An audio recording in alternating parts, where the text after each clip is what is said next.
नमस्ते, थापा एडुकेसन च्यानलमा तपाईँको स्वागत छ। आजको भिडियोमा बनाउने छु इपिएफओ मा तपाईँ बैंक केवाइसी कसरी गर्न सक्नुहुन्छ। पीएफ मा तपाईले बैंक केवाइसी कसरी गर्न सक्नुहुन्छ, मोबाइलबाट या कम्प्युटरबाट। सबभन्दा पहिला गुगलमा जानुहोस्।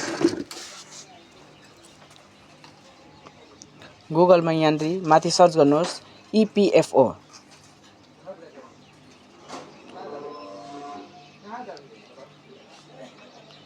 त्यसको बाद यो फर्स्टको जुन चाहिँ आउँछ एम्प्लोइमेन्ट प्रोभिडेन्ट फन्ड अर्गनाइजेसन, यसमा क्लिक गर्नुहोस्। त्यसको बाद तपाईको इपिएफओ को वेबसाइट खोलिन्छ। त्यसको बाद यहाँ सर्भिसमा जानुहोस्।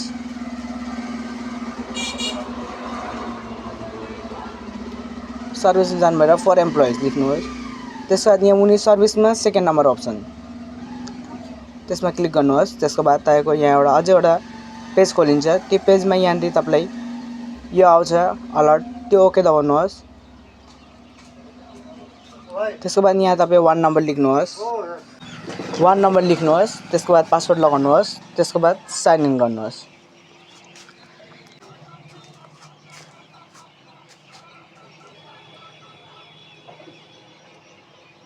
त्यसको बाद तपाईको यो साइन इन हुन्छ। त्यसको बाद यहाँनिर तपाईको ओटिपी, रेजिस्टर मोबाइल नम्बरमा ओटिपी जान्छ, त्यो ओटिपी लगाउनुहोस्। त्यसलाई सबमिट गर्नुहोस्।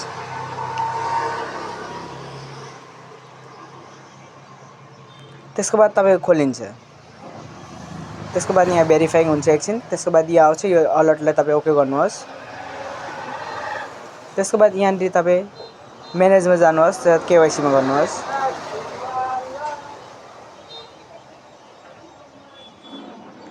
त्यसको बाद यहाँ तपाईले केवाइसी मा हेर्न सक्नुहुन्छ के केवाइसी भएको छ तपाईको यहाँ।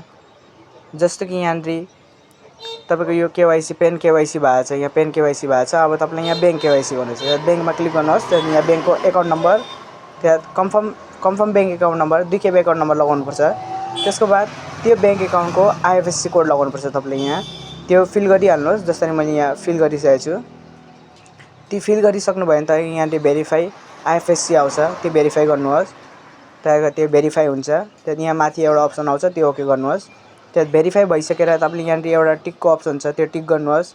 त्यसको बाद नेक्स्ट गर्नुहोस्। ग्रीन वालामा बक्सामा क्लिक गर्नुहोस्। त्यसको बाद तपाईको लोडिङ हुन्छ। त्यसको बाद तपाईको यो अर्को पेज खोलिन्छ। त्यहाँ यो अर्को पेजमा चाहिँ तपाईको यहाँनिर बैंक एकाउन्ट नम्बर, आइएफएससी कोडहरु सबै दिएको हुन्छ, ब्रान्च दिएको हुन्छ। तपाईले यहाँनिर रेजिस्टर नम्बरमा ओटिपी जान्छ, आधार रेजिस्टर मोबाइल नम्बरमा। त्यहाँ यहाँ ओटिपी लगाउनु भइसकेर सबमिट गर्नुहोस्। त्यसको बाद तपाईको यो एकछिन प्रोसेसिङ हुन्छ। त्यहाँ यो प्रोसेस भइसकेर तपाईको यो ब्याक आउँछ। त्यो ब्याक आइसक्नु भएर तपाईले यहाँ हेर्नुहुन्छ यहाँनिर बैंक एकाउन्ट तपाईको त्यो भइसकेको छ। Bank account number verification is under process भनेर तपाईको यो अब अन्डर प्रोसेस भएको हो। तपाईको 7 दिनको भित्रमा तपाईको यो एप्रुभ हुन्छ। त्यसको बाद तपाईले इपिएफओ को अरु कुनै काम गर्न सक्नुहुन्छ।